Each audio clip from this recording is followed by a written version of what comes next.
Hi, welcome back. This is another one of my live videos that I'm doing to talk about just some different topics in martial arts that I've encountered. My name is Darren Dumas. I am the owner and instructor at Bujinkan Ryoko Hikan Dojo here in Roseville, California. Um, and I wanted to make this video about the term martial art. I'm actually going to make two videos. So this is video one. There's going to be two. Because I want to talk about what it means. What is martial art? It's a term that you see everywhere, and people apply it to all kinds of different things. Um, and when you start to really take a look at this, I think it really can shed some light for you in your training. But also, I think there's some hard questions that maybe we need to ask ourselves in regards to what it is we're actually doing. And there's some misconceptions as well that I think also are important to discuss. So, the term martial art nowadays applies to anything that either involves fighting or that maybe came from a system that involved fighting. Maybe it has some history to it, came from some military thing, but really what is used now in this term martial art today is just it's a marketing term to signify what it is in a more broad sense. So let's say I came up with a kickboxing fitness class. Well, if I just said kickboxing fitness, that's one industry. But if I say fitness and martial arts, that's going to attract another type of individual. But the premise of, or the actual root of what it is that I'm offering is really just a kickboxing fitness class. But by adding the term martial art to it, it really makes it something else that's marketable. And you see this all the time. I even see it with certain types of programs that are designed for personal development and physical development. They will call that a martial art. And I'm not picking on the art at all. I think it's fantastic. But let's take a look at Tai Chi, for instance. Tai Chi is practiced by elderly people in parks and stuff. And I know there's fighting Tai Chi. There's different kinds of Tai Chi, but I'm just using this example. So through that art or through that method, you can learn some really good health benefiting movement and things like that. But so much of it, people just think Tai Chi is a martial art. But is that form of it really a martial art? And that's kind of the premise that I'm getting at. With this first video, I want to take a look at the word martial. And the question that I want to ask is your art martial? And what does that even mean, martial? So, in the Japanese art that I come from, martial arts would be bugesha. So, there really wasn't like buge would be martial art, but that's a very later period type of term. But where the term this bu came from is warrior, bu warrior, meaning it has to do with combat, with soldiers, military, and all of that. And you hear in today's terminology terms like martial law or martial authority. That relates to the military. So when you think of a martial art, you don't always jump to that idea of military art, the military sciences, military mindset. And whether or not what you're doing is considered martial, I think you have to really ask yourself, is what I'm doing actually military by design? Is it really for war? And this is something that I hear people say. They'll say, oh, but these arts, they're designed for war, and we're training for war. This is the argument you get between sports and traditional martial arts and all this kind of stuff. And these guys argue about this stuff. But they said, oh, well, our training is designed for war. But is it? I mean, are we really in a war? Are you really training war. Be honest with yourself. Because in my opinion, if I knew my country was going to go to war and I had to go and defend my country, I'm not going to go down to the local dojo and learn a martial art. I'm going to go join the military like I did. And I'm going to get all those skills to fight in a military that protects me, or in law enforcement, or whatever form of protective service. I'm going to receive that training because that's geared for modern. That's the training you get when you're going to do that. Martial arts can help you and can enhance all of that, sure. But again, we're back to this idea: is what you're doing really martial? Are you really truly training for war? Because if I told you, if you were somebody who told you were led to believe your country is going to be in a state of war, and chaos is starting to happen, and people are starting to really kind of go cuckoo, and everything that happens before a country goes into war, that people get very anxious. I mean, your training is going to look very different. If I told you in 6 months you're going to be shipped off to go fight, your training is going to change. You're not going to be sitting there watching YouTube videos. You're going to be out there drilling 1,000 cuts or whatever. You're learning modern weaponry. You're learning all these things because you know that your life and the life of the people that you care about depend on that. And in a more broader sense, to me, martial encompasses that. It encompasses that mentality that what you're doing is life and death. That you really are training to protect life, and you really are training to take life. Because in the military, you understand you will be asked to take a life in order to save a life. You invade another enemy's territory, or maybe the enemy is trying to invade your territory. There's going to be lethal combat involved where you're not going to just negotiate a little duel and everything. The guy's going to be trying to kill you, and you're going to be trying to kill that guy. And that's the martial mindset. There's tactics involved. There's resources that need to be put into place, the logistics and everything. It's not just guys running into the battle and fighting. There's a whole big part to that. And martial arts came from that type of thing where it wasn't just two guys that just decided to fight it out. Now, later period, of course, you have dueling and things like that that came about later. But is that really martial? That's where the differences of opinion can come in, because what a lot of us know of martial arts really came much later after wars were done. And in samurai history, you had the samurai on the battlefield, but then you had the samurai in the dueling period. When wars were generally over, but you still had samurai that would challenge each other and they would duel with each other. So the way that affected their movement, how they used their swords, even the swords themselves changed. They stopped wearing the armor, they were wearing the kimono. So it was very different in how combat was approached and how training was approached. And again, I challenge that. Is that really martial? Where is the military warring aspect of that? So, in approaching martial arts themselves, you need to take a look at the real context of that and really be honest with yourself. That when you're training for this art, when you're training in this art, even if the art came from warring periods, are you really truly training in a war? Are you truly training for war?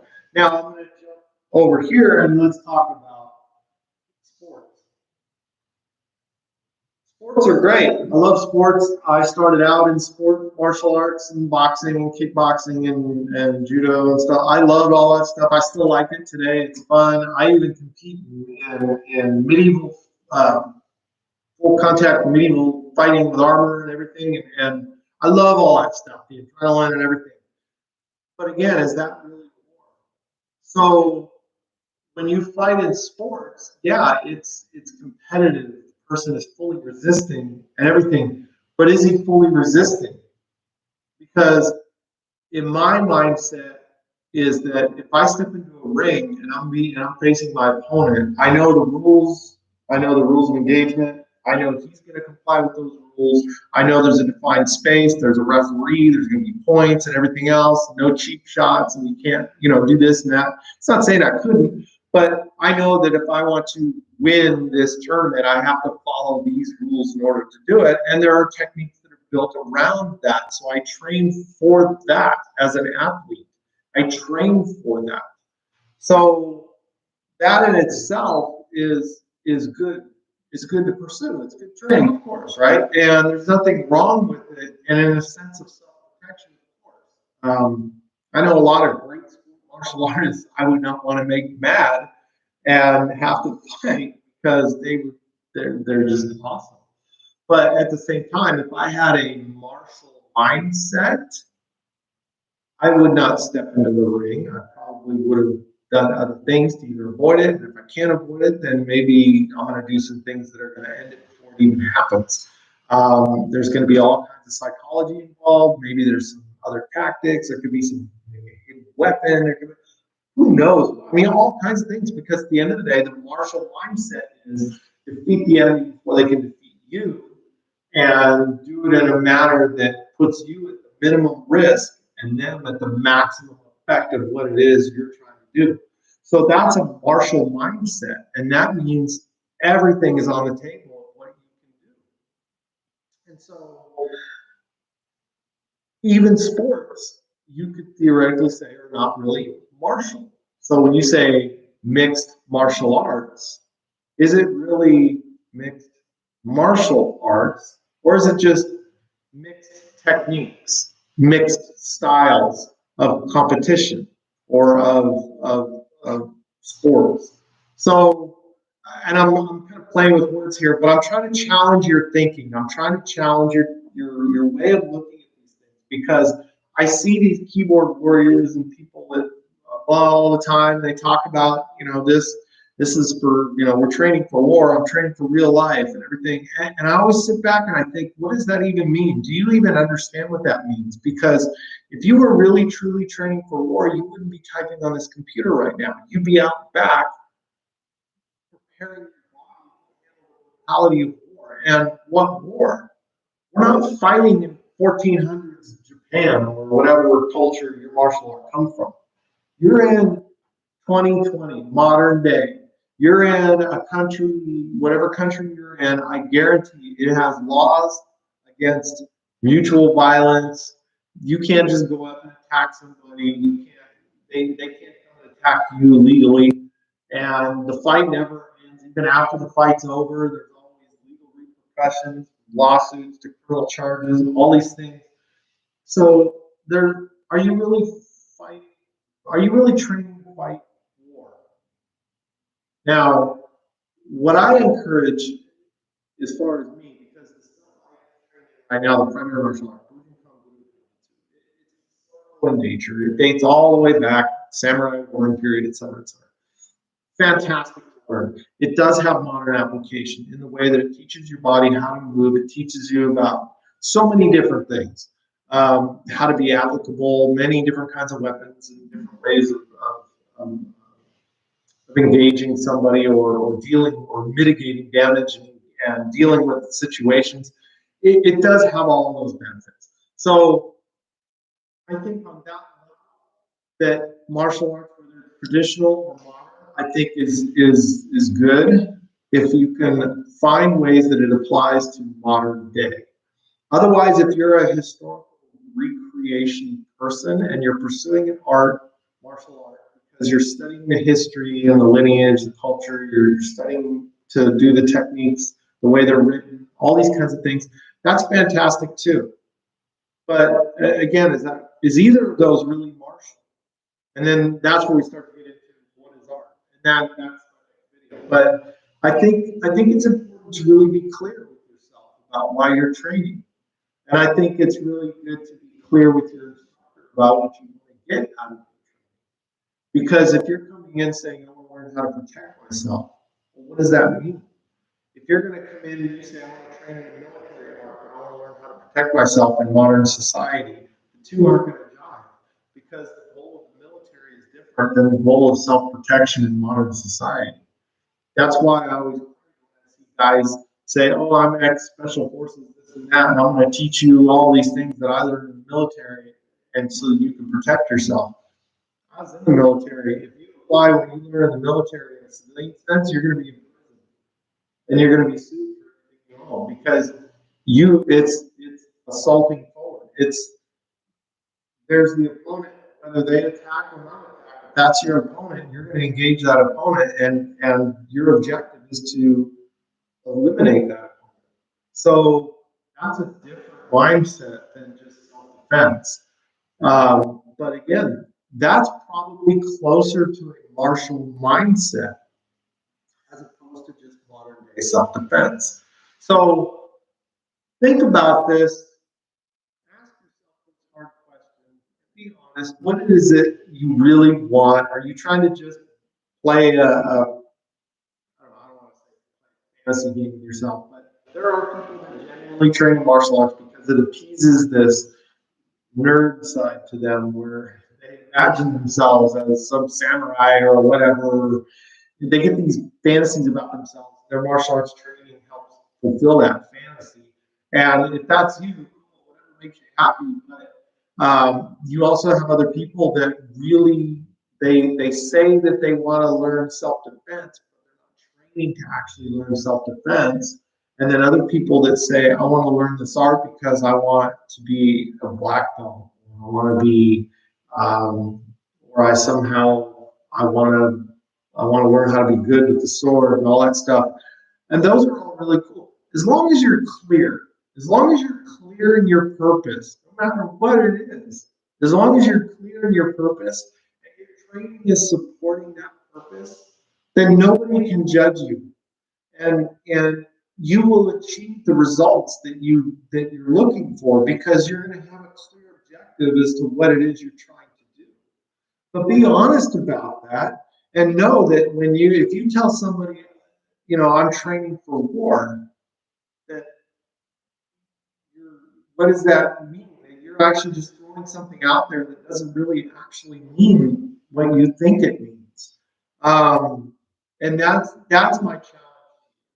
So I hope you like this video. I think about this stuff. I write about this stuff all the time because I've been in this art many, many decades. I've been training in martial arts over 40 years, and these kinds of things are what I think about. Maybe it's just where I'm at in my training right now that I start really thinking about these deep concepts.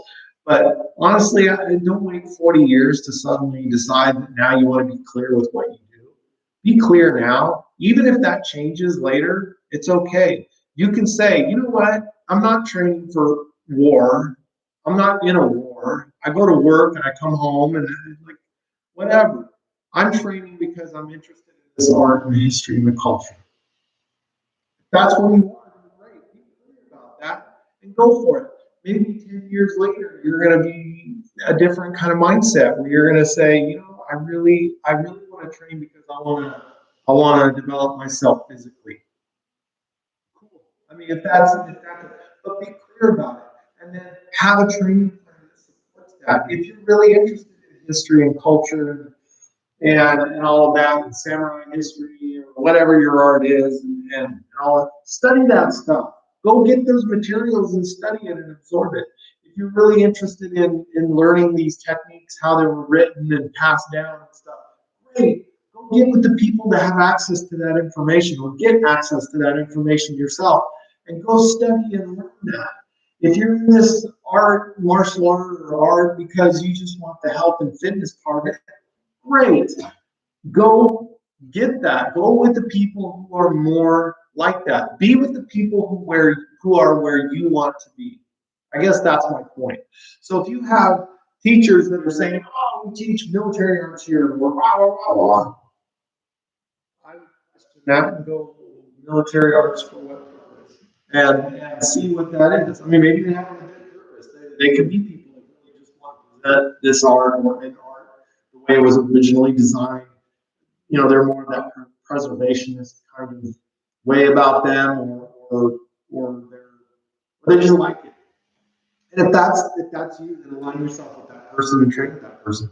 But if you're coming to somebody who's advocating martial art, martial as in the war, and all their classes, and you're just coming in because you're more interested in just physical fitness and learning how to move your body correctly and kind of just learn this art in a more holistic sense, you're going to be disappointed.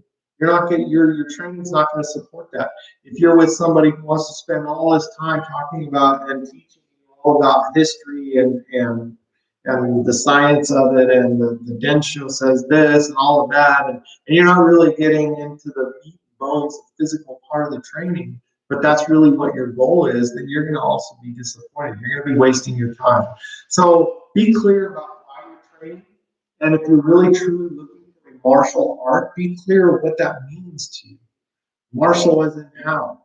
Now I'm going to take this one step farther and say that because we're not in times of war, at least in the context of what these arts came from, what does war really now start to mean?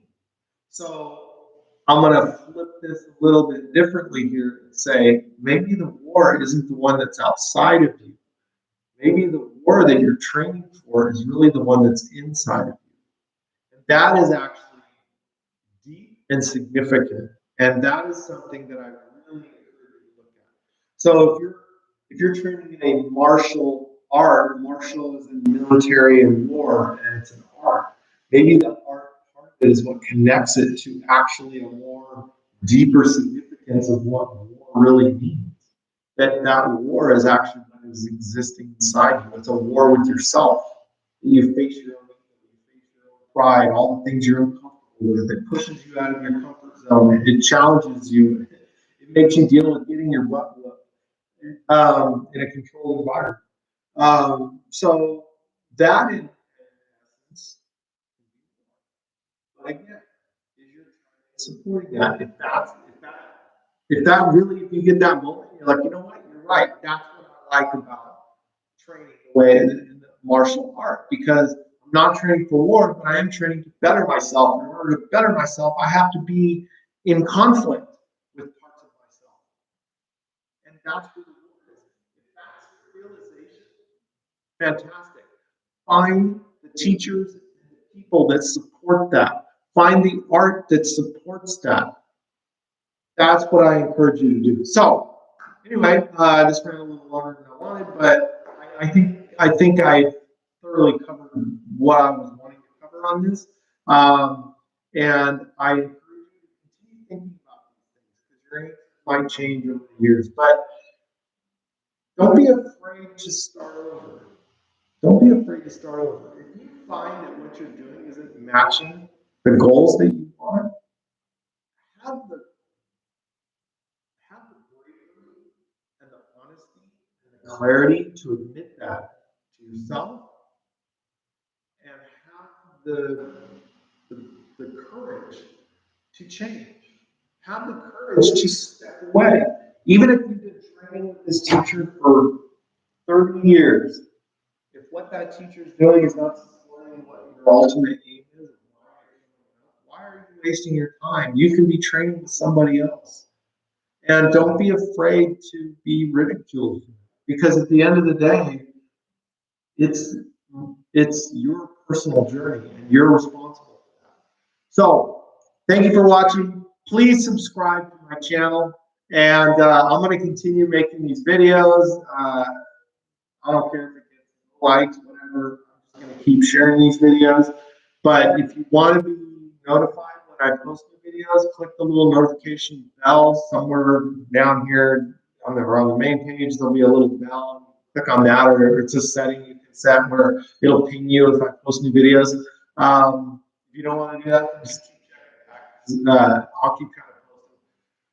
I don't post instructional videos publicly just because I don't know the audience, and I don't like sharing little tidbits. I have already. If you look back in my videos, there's some really, really good ones there that I did based on just some bits and pieces that you can apply in your training.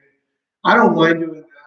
far as like actual instruction, teaching you this technique or that technique on video, I'm just not there. I need to have a relationship with the person. I need to know who that person is. So I've had some requests from people wanting me to be their teacher, and I appreciate that. I'm very humbled by that, but at the same time, I'm hesitant. So, but certainly I encourage people to pay attention to these videos. If they have any questions, they can hit me up. I have a public Facebook page for my dojo, for my school, so you can reach me there, or you could throw a comment. I did have some good dialogue with the gentleman already that was on one of the videos, and so that's a good example. I don't mind sharing information. I just want to be careful about being an online teacher. So there's just some things about that I'm not comfortable with. So again, thank you very much. And as I always say, be happy, be healthy, and no matter what, always, always, always keep training. All right, thank you.